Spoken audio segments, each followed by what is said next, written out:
नौवां रूपक जब उपमेय में प्रसिद्ध उपमान को निषेध रहित हित आरोपित किया जाता है तब वह रूपक अलंकार होता है। उसका मुख्य उपमेय चंद्र है। उपमान वस्तु जहाँ प्रस्तुत उपमान का प्रस्तुत उपमेय में निषेध रहित बिना कुछ नकारे आरोप किया जाए अथवा दोनों के बीच अभेद संबंध ऐसा संबंध कि दोनों में कोई भेद ही न रह जाए स्थापित किया जाए वहाँ रूपक अलंकार होता है। उदाहरण जीवन में चंचल सरिता में फेंकी मैंने मन की जाली फंस गई मनोहर भावों की मछलियाँ सुअर भोली भाली सुमित्रानंदन पद। उपयुक्त उदाहरणों में कवि कहता है कि जीवन की चंचल सरिता में मैंने मन की जाली फेंकी जिसमें मनोहर भावों की भोली भाली सुघर मछलियाँ फंस गई। इसमें जीवन मन भाव उपमेय और सरिता नदी जाली जाल एवं मछलियाँ उपमानों का उपमेय में जो आरोप किया गया है वह उन दोनों के बीच आए कि संबंध चिन्ह से स्पष्ट है। यथा जीवन की सरिता मन की जाली भावों की मछलियाँ इसकी के कारण दोनों के बीच अभेद संबंध स्थापित हो गया है। अंततः यह रूपक अलंकार है। ब उदित उदयगिरि मंच पर रघुवीर बाल पतंग बिकसे संत सरोज सब हर्षे लोचन भृंग तुलसीदास। यहाँ जनक सभा में बने मंच को उदयगिरि पर्वत विशेष रघुवर राम को बाल पतंग बाल सूर्य संत एकत्र संत समुदाय को सरोज कमल और लोचन नेत्रों को भृंग भ्रमर का रूप दिया। समस्त अंगों का आरोप होने से रूपक अलंकार अपफ्रुति जब उपमेय में अप्रसिद्ध उपमान को निषेध सहित आरोपित किया जाता है तब उसमें अपफ्रुति अलंकार होता है। उदाहरण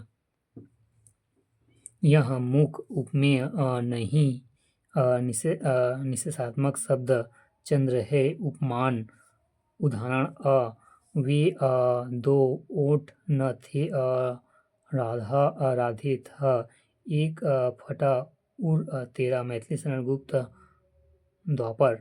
स्पष्टीकरण कृष्ण के रूप सौंदर्य पर अति मुग्न कुब्जा आत्मोद्धार अभिव्यक्ति करते हुए कहती है उनके दोनों ओंठ इतने लाल और कोमल थे कि मानो राधा के कोमल और प्रेमपूर्ण हृदय के दो भाग हो। प्रस्तुत उदाहरण में ओठों उपमेय का निषेध कर उन पर उर का आरोपित किया गया अंतः अपफ्रुति अलंकार है। ब अभी उम्र कुल 23 की थी मनुज नहीं अवतारी थी हमको जीवित करने आई बन स्वतंत्रता नारी थी। सुभद्रा कुमारी चौहान। स्पष्टीकरण यह मनुज का निषेध कर उसमें अवतारी की स्थापना करने का कारण हमको जीवित करने आई बतलाया गया है। अंतः अपहुति अलंकार है। अतियोक्ति जब किसी वस्तु उपमेय या लोक मर्यादा के विरुद्ध बढ़ा चढ़ाकर वर्णन किया जाता है तब वहाँ अतियोक्ति अलंकार होता है। उदाहरण परवल पाक फाट ही गोहू। मलिक मोहम्मद जैसी कवि ने नायिका नागमती के विरह का वर्णन करते हुए कहा है कि उसमें विरह के ताप के कारण परवल पाक गए एवं गेहूं का हृदय फट गया। यह कथन असंभव है इसलिए यह उदाहरण अतियोक्ति अलंकार है।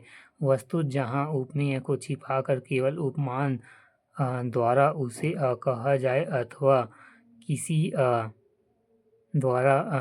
किसी बात को बहुत बढ़ा चढ़ाकर कहा जाए वहाँ अतियोक्ति अलंकार होता है। उदाहरण बांधा वह विधु को किसने इन काली जंजीरों से मणि वाले फणियों का मुख क्यों भरा हुआ है हीरो से। जयशंकर प्रसाद।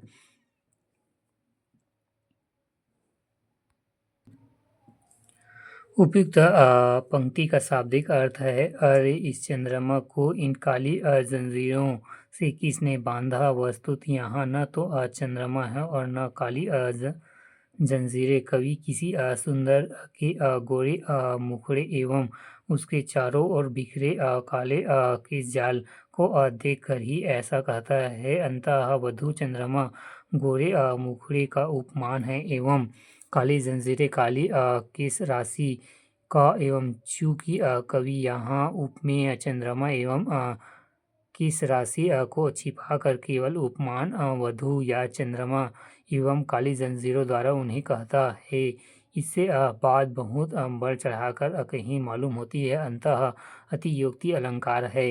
राघव बोले, देख जानकी के आनन को स्वर्ग गंगा का कमल मिल कैसे। कानन को नील मधुप को देख वहीं उस कुंजकली ने स्वयं आगमन किया। कह यह जन कंकली ने। मैथिली शरण गुप्त। यहाँ कवि ने द्वितीय पंक्ति में सीता जी के मुख उपमेय, तृतीय पंक्तियों में राम उपमेय का कथन न करके क्रमशः स्वर्ग गंगा का कमल एवं नील मधुप उपमानों के माध्यम से ही उनका वर्णन किया है। स पड़ी अचानक नदी अपार, घोड़ा कैसे उतारे पार। रावण ने सोचा इस पार, तब तक चेतक था उस पार। श्याम नारायण पांडे।